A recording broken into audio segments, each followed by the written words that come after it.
아침 저녁으로 서운한 기운을 느끼는 10월 둘째 주일입니다. 쌍십절, 중국은 큰 절기지요. 오늘 이날 여호와 하나님 앞에 예배로 모인 여러분 위에 하나님께서 주시는 평안함이 풍성하기를 주의 이름으로 축원합니다. 지난 주일에는 아덴에서 83km 정도 떨어진 고린도에 전해진 구원의 은혜에 대하여 나누었습니다. 고린도는 항구 도시였습니다.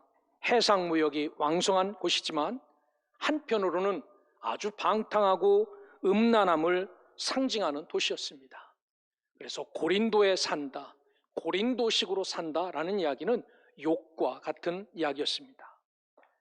그런데 이런 고린도 지역에 사도 바울이 복음을 1년 6개월 동안 머물며 전합니다. 이런 바울의 사역 때문에 더러움과 부정의 대명사였던 고린도에 교회가 세워지지요.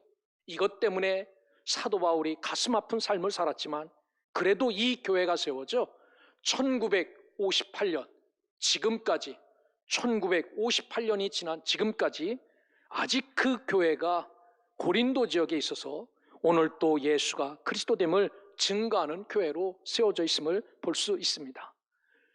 여러분, 우리도 마찬가지입니다. 힘들고 어렵지만 하나님이 인도하시는 대로 주의 뜻을 따라 살아가면은 하나님께서 도우시기도 하시고 하나님께서 길도 열어주시고 그리하여 그분의 목적대로 움직일 수 있도록 함께 하신다라는 사실을 기억하고 우리도 바울처럼 이 복음, 우리가 알고 있는 구원의 소식을 성심껏 다른 사람들에게 전하여 나를 부르시고 세우신 삶의 목적에 합당한 삶을 살아가는 우리 소명의 성도들 되시기를 주의 이름으로 축원합니다. 오늘은 바울의 세 번째 복음전도 사역에 대해서 말씀드리겠습니다. 지난주에 말씀을 나눈 18절 후반부에 보면은 고린도 지역에서 사도 바울이 복음을 전도한 것을 끝으로 2차 전도 사역이 마쳐집니다. 그리고 바울은 이제 예루살렘으로 가기 위해서 고린도에서 15km 정도 떨어진 겐그레아에 도착을 하지요.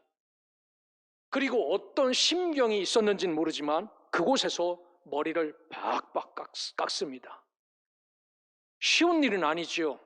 여러분, 사람이 머리를 팍팍 민다면은 다음 주에 제가 머리 팍팍 밀고 나오면은 어떨 것 같습니까? 아, 우리 목사님 뭔가 대단한 결심을 했나 보다 하지 않겠습니까? 사도 바울이 그렇게 머리를 깎고 배를 타고 그 겐그레아에서 이제 예루살렘으로 가기 위해서 거치는 에베소 땅에 잠시 머물 때 에베소에서 그 짧은 기간 동안 복음을 증거합니다. 사람들이 붙잡죠. 여기에 더 있어달라고. 그래도 사도 바울은 떠나 예루살렘에 가서 2차 전도 사역 때 복음을 전했던 것이 다 유럽 아닙니까? 그 마게도니아 지역에서 빌립보 교회가 세워지고 데살로니가 교회가 세워지고 베레아를 거쳐 아덴까지 이르러 고린도 지역까지 교회가 세워진 이 놀라운 사역을 예루살렘 교회에 보고를 하죠. 너무나도 놀라운 일들이 벌어진 사실을 이야기합니다. 그리고 자기들을 위해서 끊임없이 기도하고 후원하는 안디옥 교회로 올라가 안디옥 교회에서도 여러분의 은혜로 여러분의 헌신으로 이런 놀라운 믿음의 결과가 나타났다라고 선교 보고를 합니다. 그리고 조금 마음을 추스른 뒤에 다시 세 번째 복음 전도 사역을 사도 바울이 출발합니다. 그게 18장 후반부터 진행되는 말씀입니다. 19장부터 바울은 세 번째 복음 전도 사역의 중심지 에베소에서의 2년 3개월간의 사역을 고백하지요. 사도행전을 기록한 누가는 사도 바울이 에베소에서 2년 3개월 동안을 거기에 기거하며 이 놀라운 사역을 잘 감당했다라고 말합니다. 고린도는 우리가 어떤 도시인지 배웠습니다. 거기는 상식 이하의 도시, 죄악과 참남함이 넘치는 도시였습니다. 그러면은 에베소는 어땠을까? 2000년 당시, 지금은 터키입니다. 예전에 에베소 교회 자리는 큰 도시가 형성되어 있지 않아요. 예전에 세워졌던 교회 터만 남아있을 정도로 그저 시골로 전락했습니다. 그러나 2000년 당시 에베소는요, 해안을 끼고 있는 물류 도시였습니다. 교통의 중심지였고 배가 왔다 갔다 하는 그런 것 때문에 상업과 공업이 활성화된 도시였습니다. 지금은 우리가 이쪽을 아시아라고 부르는데 예수님 당시에는 그쪽 터키 지역이 아시아였습니다. 그 아시아를 관할하는 최대의 도시가 로마가 아시아를 점령해놓고 아시아를 점령한 로마가 다스리기 위한 행정 중심이 바로 이 에베소에 있었습니다. 그래서 이 에베소에서는 로마가 세운 그 유명한 아르테미스 신전이 있었습니다. 하루에도 수십 번씩 날마다 이곳에서 황제 숭배의 예배가 진행되었던 그런 곳입니다.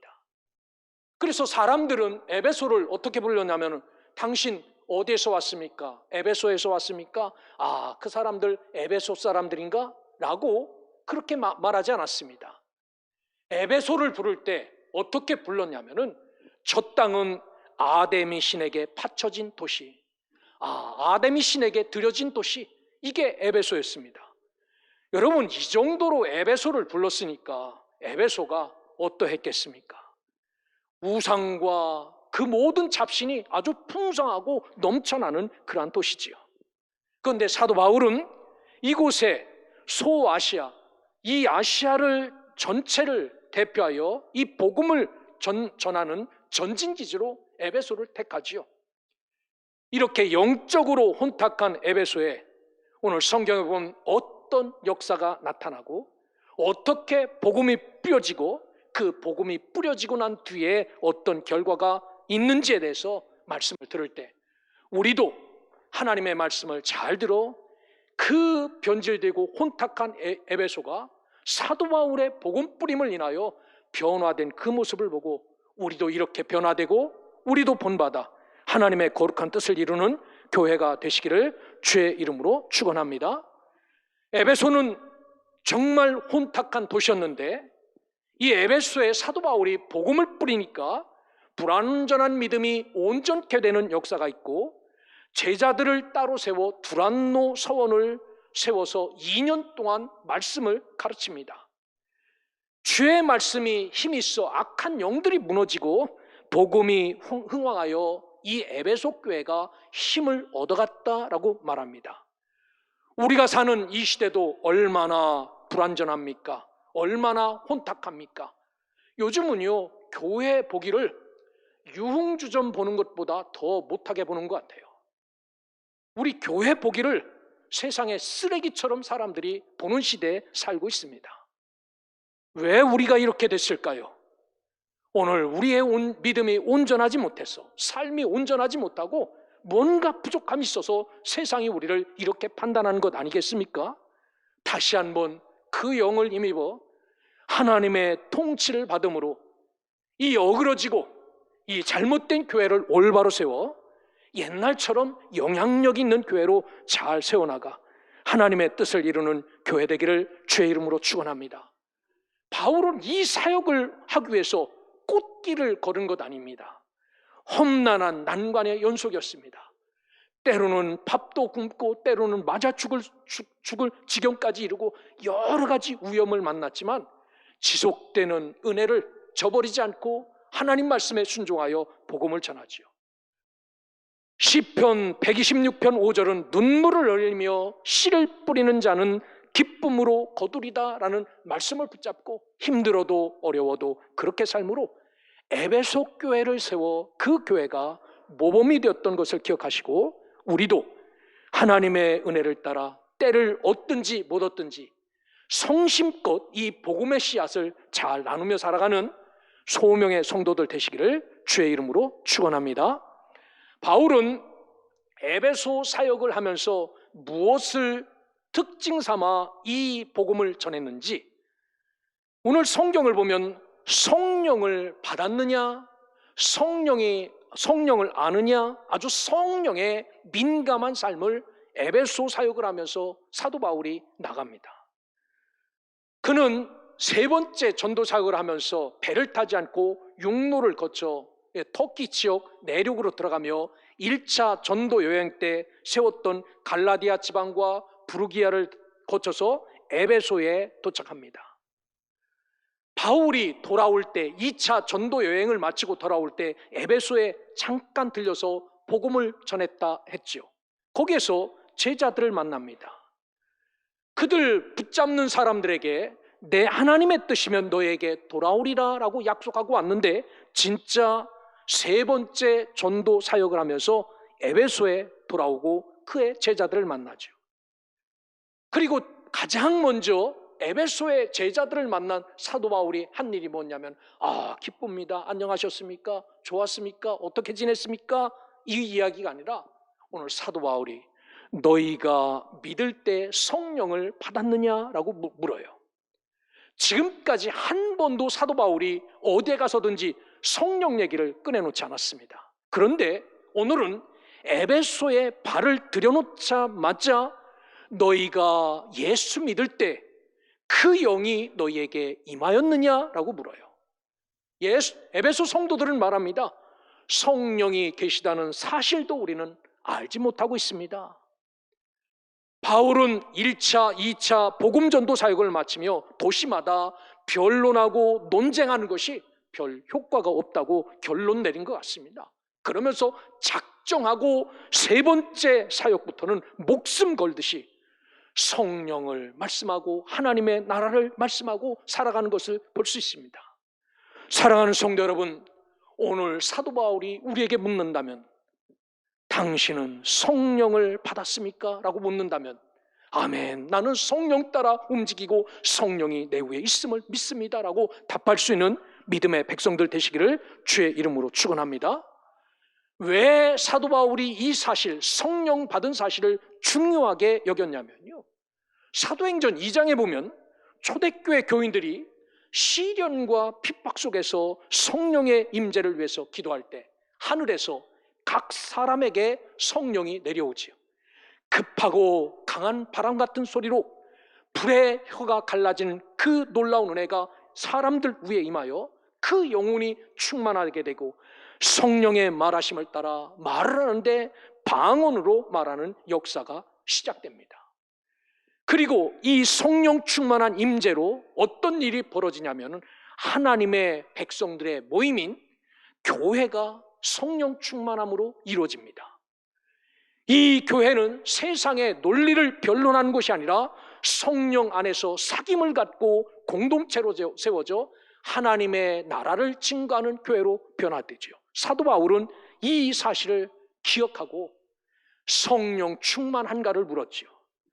그들은 모여 마음을 같이 하였습니다. 거기에는 기쁨이 있었고 떡을 떼며 나누는 교제가 있었죠. 이 사실을 잘 알았던 사도 바울은 에베소에 가서 제일 먼저 한 일이 당신들은 예수를 믿을 때 성령을 받았습니까? 라고 확인하게 된 것입니다. 사랑하는 소명교회 성도 여러분, 성령의 임재를 누리며 사는 것은 성도들의 특권이며 복입니다. 오늘 우리에게도 하나님 부어주신 이 영이 나에게 충만하게 채워졌습니까? 여러분, 이 영을 받았는지, 이 영이 내 안에 내주하고 있는지 다시 한번 확인하시고, 이 영이 없는 자는 이 영을 부어달라고 하나님 앞에 기도하며 이 성령의 인도하심을 따라 믿음의 길을 걸어가는 소명의 성도들 되시기를 주의 이름으로 축원합니다. 에베소 교인들에게 너희들 성령 받았느냐라고 물은 후에 묻지요. 예수 믿습니까? 그분이 구세주임을 믿습니다. 아멘, 아멘 하는 자에게 안수하여 세례를 베풉니다. 오늘 읽진 않았지만 6절, 7절에 보면 그렇게 할 때 성령의 놀라운 은혜가 에베소 교회 제자들 머리 위에 임합니다. 사마리아 땅에 가서 베드로와 요한이 사마리아 사람들에게 그 내리게 했던 그 안수할 때 오셨던 성령이 이 에베소 교회에 찾아온 겁니다. 안디옥 교회에서 그렇게 기도할 때 부어주셨던 성령의 은혜가 똑같이 여기 위에 임하여 여러분, 오늘 믿음의 길을 걸어가면서 우리도 지식적으로 아는 예수님의 복음, 예수 믿으면 구원받습니다, 예수 믿으면 천국 갑니다, 이거는요 학문입니다. 신학입니다. 아무 능력도 없습니다. 왜냐하면 예수님의 제자들도 예수님과 함께 3년 동안 먹고 자고 하면서 하나님 나라에 대해서 교육을 받았어요. 그런데 그 끝은 뭐냐? 예수 버리고 다 도망갔습니다. 여러분, 예수님이 구세주라는 것 알고 있는 것은 그저 학문이에요. 내게 아무 영향가도 없습니다. 그런데 그들은 학문적으로 알고 있었던 예수를 사도행전 2장에 성령의 기름 부을 때 예수 그리스도의 거룩한 영이 저들 위에 임하고 저들이 변화받죠. 지금까지 배우는 제자였지만 이 뒤로부터 그들은 다른 사람을 가르치는 사도라고 칭해요. 여러분, 이처럼 오늘 우리도 믿을 때 하나님의 영이 부어져 방언도 말하고 하나님의 뜻을 밝히 말하며 하나님의 진리를 분명하게 선포하는 그런 사람들이 우리 교회 안에 충만하게 채워지기를 주의 이름으로 축원합니다. 그 영이 무엇인지도 모른다라고 말씀하지 마시고 주님, 이 영을 나에게 부어주셔서 하나님 뜻대로 살게 해달라고 이 영이 부어지기를 날마다 모여 기도하시기를 주의 이름으로 권면드립니다. 그러면 사도 바울은 이 영이 부어진 에베소 교인들을 붙잡고 무엇을 가르쳤나? 오늘 성경에 보면 하나님 나라에 대하여 가르칩니다. 바울은 그들의 바람대로 회당에 가서 3달 동안 에베소에 머물며 하나님 나라에 관하여 열심히 강론하고 권면하였다라고 8절에 이야기해요. 여러분, 하나님 나라가 뭡니까? 하나님 나라, 바실레이아 호 데오스, 하나님의 나라, 바실레이아. 여러분, 히브리 말이나 헬라 말, 우리 한국말은 성경하고 관계없는 말이죠. 이 성경이 히브리 말로 쓰여 있고 헬라 말로 쓰여 있으니까 이 헬라 말과 히브리 말의 의미가 하나님의 나라라는 의미가 뭐냐면 하나님의 지배라는 의미입니다. 하나님의 지배. 하나님의 지배가 있는 곳, 하나님의 통치가 있는 곳, 하나님의 다스림이 있는 곳이 하나님의 나라입니다. 사도 바울은 이 사실을 성령 충만한 자들에게 이야기합니다. 여러분, 영이 없다면 이 통치, 이 지배, 이 하나님의 놀라운 은혜 안에 남아있지 않지요. 다 뛰쳐나가지 않습니까? 그래서 사도 바울은 이 하나님 나라의 사실을 전하기 위해서 예수께서 오셨고 이를 믿는 자만이 그 나라의 친백성이 될 수 있음을 증거하죠. 그래서 이 하나님의 나라, 여러분, 하나님의 통치 안에 있어야 됩니다. 하나님의 다스림 안에 있어야 됩니다. 하나님의 지배 아래 있어야 됩니다 라고 강론하고 아주 철저하게 말하고 권면하여서 예수 그리스도 안에 설 수 있도록 그 나라의 그 지배를 받으며 살 수 있도록 그렇게 만들었다라고 사도 바울은 말씀합니다. 오늘 저와 여러분들도 마찬가지입니다. 하나님의 나라, 그분의 통치가 있는 곳에 여러분 서 있기를 주의 이름으로 축원합니다. 그게 좀 부담스럽고 그게 좀 껄끄럽고 그게 자유스럽지 않지만 그 나라 안에 사는 자가 보호받고 그 나라 안에 있는 자가 하나님의 은혜를 입을 수 있음을 믿고 살아가십시오. 그런데 성경에 보면 어떤 사람들은 마음이 굳어 순종하지 아니하고 그 도를 비방하기까지 하였다라고 말합니다. 하나님의 통치 안에 들어오라고 말하니까 교회 안으로 오십시오. 교회 안에 와서 말씀 듣고 하나님이 뭐라고 말씀하시는지 이 통치 안에 사시기 바랍니다 라고 말했더니 에베소 교회 사람들이 9절에 보니까 마음이 굳었다라고 말합니다. 스클 레니노, 아주 단단하게 되고 완고하게 되어 사도 바울의 말을 믿지 않은 겁니다. 순종하지 않고 그 도를 비방하기까지 합니다. 예수가 그리스도됨을 증거하고 그분의 나라 안에 있을 때 자유하다라는 것을 증거하니까 욕하고 저주하고 악담했다라고 말합니다. 여러분, 우리의 마음이 굳어지면 그분의 통치 안에 있을 수 없어요. 교회의 거룩한 하나님의 지배 안에 서 있을 수 없습니다. 이게 진리죠. 그래서 사도 바울이 느끼는 것은 그렇지 않은 자들은 자꾸 마음이 굳어지고 비방하죠. 바울은 에베소 교회에 편지를 보내면서 다시 한번 그들의 마음이 어떠했는지를 말씀합니다. 에베소 교회 교인들은 그저 믿음이 좀 빼딱하면은 마음이 굳어졌던 것 같아요. 에베소 4장 18절 20절에 보면 그들의 총명이 어두워지고 라고 말합니다. 예수 믿었는데 예수를 살살살 내려놓는 사람들, 그러니까 믿음에서 점점 멀어지는 사람들 총명이 어두워져서 그들 가운데 있는 무지함과 그들의 마음이 굳어짐으로 말미암아라고 말합니다. 마음이 굳어짐으로 프로시스, 자꾸 무감각해지는 겁니다. 찔러도 아픈 줄도 모르고 이게 어떤 상황인지도 모르는 것. 그래서 성경에 보면 마음이 굳어짐으로 말미암아 하나님의 생명에서 떠나 있도다. 그들은 감각 없는 자가 되어 자신을 방탕에 방임하여도 아주 더러운 죄악에 서 있어도 이게 좋은지 이게 나쁜지 그것을 깨닫지 못하는 자가 되었다. 그러면서 사도 바울은 말합니다. 너희는 이같이 배우지 아니하였다라고 말해요. 2년 동안 두란노 서원에서 에베소에 있는 제자들을 가르칠 때 여러분 마음 굳어지면 안 됩니다. 마음 굳어지면 끝입니다. 참 많이 설교했던 것 같습니다. 그런데 실질적으로 그런 자들이 나타나서 점점 마음이 굳어져 하나님을 떠나는 자가 있고 그분의 나라에 서지 않는 자가 생기게 된 것. 사도 바울은 말합니다. 내가 그렇게 가르치지 아니하였습니다 라고 말합니다. 에베소 교인들의 문제는 처음에도 그들의 마음이 굳어지는 것 때문에 하나님의 통치 안에 들어오지 못했고 그 후에도 이방 사람처럼 마음이 굳어져 어리석고 무각한 자가 되어 하나님 나라의 통치에서 점점 멀어지는 자가 되었다라고 말씀합니다.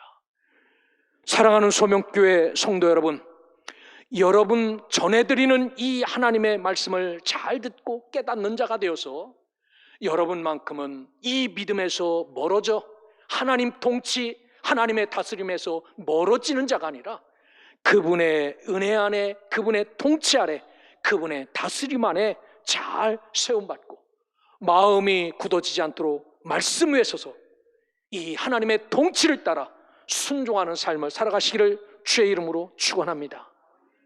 요한계시록 2장에 보면은 에베소 교회에 대해서 7교회 중에 제일 먼저 이야기하죠.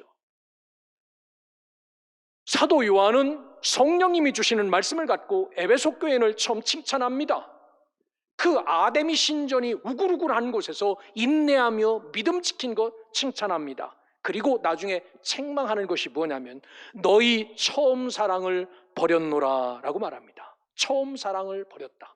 이 사랑을 버렸다. 아피에미라는 겁니다. 쫓아내고 포기하다라는 뜻입니다. 이게 누가 쫓아낸 것 아닙니다. 내가 쫓아낸 것입니다. 너무 힘들어서 하나님을 떼어서 버린 겁니다. 이렇게 살다가는 인간답게 살지 못할 것 같아 그 에베소에 살기 위해서 하나님을 스스로 포기한 겁니다. 그래서 이 이야기는요, 사랑을 버렸다는 이야기는 하나님에 대한 열심이 식었다는 얘기입니다. 이 하나님의 사랑을 버렸다라는 이야기는요, 첨단 문화와 그 아데미 신의 진리 앞에서 예수님 사랑을 스스로 포기하고 야 이렇게 살다간 에베소에서 사람 꼴로 못 살겠네? 그래서 예수님을 스스로 포기했다라는 이야기입니다. 이유는 단 한 가지, 점점 마음이 굳어져서 복음에 대한 마음이 굳어지고요, 세상의 삶의 욕심이 넓어져서 이렇게 된 거지요. 사도 요한은 말합니다. 에베소 교회 교인들에게 여러분들의 처음은 이렇지 않았습니다. 여러분들의 처음은 이렇지 않았습니다. 그런데 왜 이렇게 되었는지, 어디서 떨어졌는지 생각하고 회개하고 처음 여러분들이 누렸던 2년 3개월 동안 우리 거기서 나누며 배웠던 하나님의 그 놀라운 복음의 행위를 꼭 가지십시오라고 이야기를 해요. 오늘 저와 여러분들이 마음이 굳어져서 우리 스스로가 하나님 앞에 하나님의 통치와 진리 안에 서 있는지 설 수 없는지를 여러분 잘 기억하고 어디서 이런 문제가 발생했는지 한번 돌이켜보고 스스로를 생각하고 회개하십시오. 이 회개하라 메타노에오라고 말했습니다. 지금 빗나간 자리에 서 있는 겁니다. 그러면은 회개하는 사람을 그 빗나간 자리에서 마음을 바꾸고 뉘우치고 원래의 자리로 돌아오는 것, 이것 해라 라고 말합니다. 우리 소명의 성도는 하나님 나라가 여기에 임하여 하나님 통치 안의 삶으로 우리의 마음이 병들지 않도록 성령 충만하고 하나님께서 허락하신 사랑이 식어지지 않도록 늘 깨어 살아가는 믿음의 백성들 되시기를 주의 이름으로 축원합니다. 마지막으로 성경을 보면 바울은 에베소에서 두란노 서원을 세웁니다. 보통 서원하면은 학교를 이야기합니다. 2년 동안 여기서 날마다 강론할 때 놀라운 성령의 능력이 그들에게 임했어요. 10절에 보면 에베소에서 바울이 2년 동안 두란노 서원에서 강론하는 사역을 합니다. 그 결과 아시아에 사는 자는 유대인이나 헬라인이나 다 주의 말씀을 듣더라라고 말합니다. 2년 동안 거기서 복음을 전했더니 결과로 아시아, 그 갈라디아 지역이죠. 거기에 사는 유대인들도 말씀을 듣고 헬라인들도 말씀을 들었다. 이 듣다라는 아쿠오논이요, 아주 안테나를 길게 뽑고 그 말씀이 어떤 말인지 어떤 메시지가 있는지를 아주 귀 기울여 듣게 되었다라고 말합니다. 바울의 복음의 말씀을 모든 사람들이 다 들었다. 아마 이런 결과로 에베소로 교회를 필두로 7교회, 에서버두 사빌라, 이 7교회가 그 땅에 세워졌을 겁니다. 복음의 말씀을 들은 에베소 사람들은 하나님 사람들에게 하나님은 바울을 통하여 놀라운 능력을 행케 하셨죠. 오늘 이 사실을 보면서 저와 여러분들이 깨달아야 될 일이 있습니다. 말씀이 없는 곳에는 하나님이 절대로 역사하지 않는다는 사실을 기억하시길 바랍니다. 내 속에 하나님의 말씀이 있을 때, 내 속에 그분이 역사할 만큼 믿음이 있을 때 하나님이 그런 자에게 역사하시고 은혜를 베풀어 주신다는 사실을 깨달으시기를 주의 이름으로 축원합니다. 하나님의 말씀이 이렇게 풍성할 때 사도 바울을 통하여 놀라운 능력을 행하지요. 예수님의 사역도 가르치고 전하고 고치는 사역이었는데 여기 바울을 통해서 하나님은 예수의 사역을 대행하게 하지요. 12절에 보면 이렇게 그 사역을 밝히고 있습니다. 바울의 몸에 있는 손수건이나 앞치마를 가져다가 병자들에게 얹으면 병이 치료되고 악귀가 떠난 것이 있습니다. 뭐 이렇게 있는데 갖다가 여기 있는 거 갖다가 아무한테나 얹어 놓는다고 여러분 병자가 고침을 받고 악귀가 떠나겠습니까? 이 사실을 누가가 기록하고 있는데 여러분 왜 이런 역사가 거기에 있었을까요? 왜 이런 역사가? 그저 아무데나 그냥 쓱쓱 비빈 것 갖다가 얹으면 얹었겠습니까? 아닙니다. 거기에는 하나님의 거룩한 말씀이 있었어요. 사도 바울이 증거하는 말씀을 그들이 듣고 그들이 그 말씀대로 살아가는 하나님의 통치 아래 있었던 사람들이 있었습니다. 그러기에 사도 바울이 전하는 그 말씀을 믿음으로 받아들이고 그들이 갖다가 얹으니까 병이 치료되고 악귀가 떠나가는 겁니다. 이 사실을 의사 누가가 기록하고 있어요. 하나님의 놀라운 은혜로 의사가 사람을 고치는 것이 아니라 성령이 사람을 고치고 있다고 기록하고 있습니다.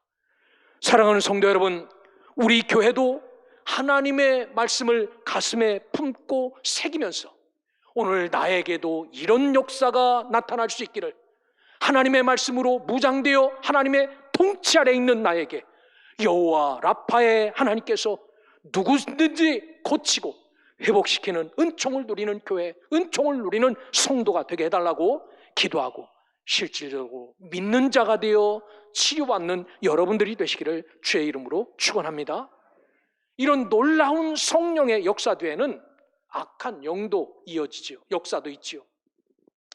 마수라는 유대인들이, 그러니까 유대인들이 다 온전한 사람만 있는 것 같지는 않습니다. 마술하는 유대인들이, 이 마술은 엑솔키스테스입니다. 아주 주술을 외우고 무당처럼 라라라 하면서 이런 사람들이에요. 바울이 이렇게 보니까 놀라운 기적을 합니다. 저하고 우리하고 비슷비슷한 것 같은데 예수의 이름을 증거하는 바울에게는 이런 기적이 있고, 자기는 율법을 붙잡고 사는데 이런 것 없으니까 한번 바울이 한 것처럼 그렇게 했지요. 여기에 보니까 유대의 한 회당을 맡고 있는 제사장 스게와의 7 아들들도 바울의 이 일을 모방하다가 악령에게 큰 봉변을 당하죠. 여러분, 성령의 영은 진리고 참이십니다. 누가 진짜인지 가짜인지 아시는 영이지요. 오늘 이 바울의 거룩한 영을 흉내내는 이 모든 비진리들이 어떻게 됩니까? 아주 창피를 당하고 악령에게 큰 봉변을 당하죠. 하나님은 이 사건을 통하여 역사를 이룹니다. 에베소 교회, 아데미 신전이 우글우글하고 그 더러운 신전 앞에 빌고 예배해야 살 수 있는 에베소 교회에 어떤 영향을 미쳤냐면요, 17절 18절에 보면 사람들이 회개하고 그리스도의 이름을 높이기 시작합니다. 이야, 놀랍구나.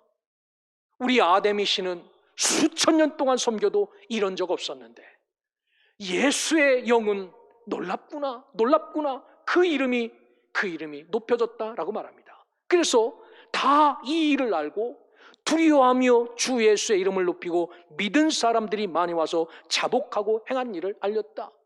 나도 그런 것 했습니다. 나도 그런 것 했습니다.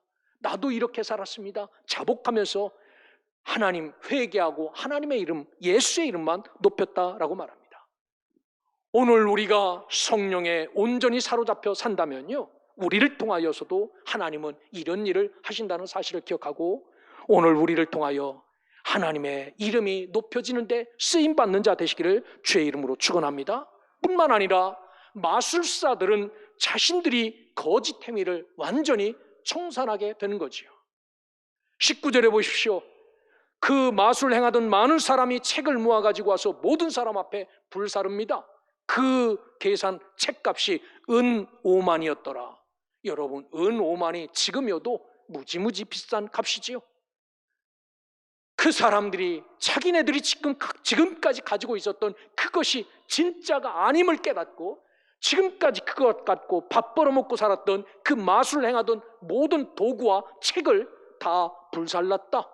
거짓을 청산하게 되었다라고 말합니다. 이게 성령의 능력이고 참 앞에 올바른 결단이지요. 에베소 지역은 성령 하나님의 말씀으로 인하여 철저하게 회개하고 죄악을 청산하는 도시로 변모되었어요. 그러니까 오늘 성경의 20절에 뭐라고 말합니까? 주의 말씀이 힘있어 흥왕하여 세력을 얻으니라 라고 말합니다. 인간의 힘이 아니었습니다. 인간의 기술도 아니었습니다. 그렇게 살아내니까 하나님께서 그들에게 흥황케 만드시고 하나님의 힘이 그들 위에 있었다라고 말합니다. 이게 에베소 교회의 처음이었습니다.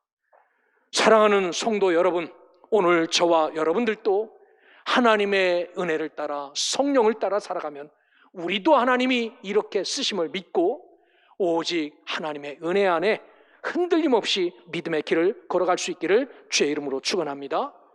말씀을 정리합니다. 에베소에서 처음으로 사도 바울은 성령의 문제를 꺼내놓고 이야기합니다. 성령을 받았습니까? 묻죠.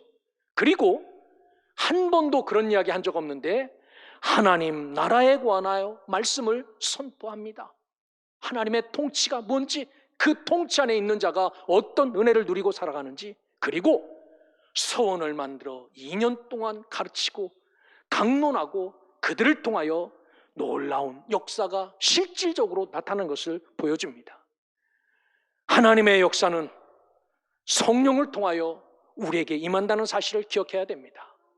성령이 있는 곳에 하나님의 통치를 받고 하나님 나라가 세워진다는 사실을 기억하셔야 됩니다.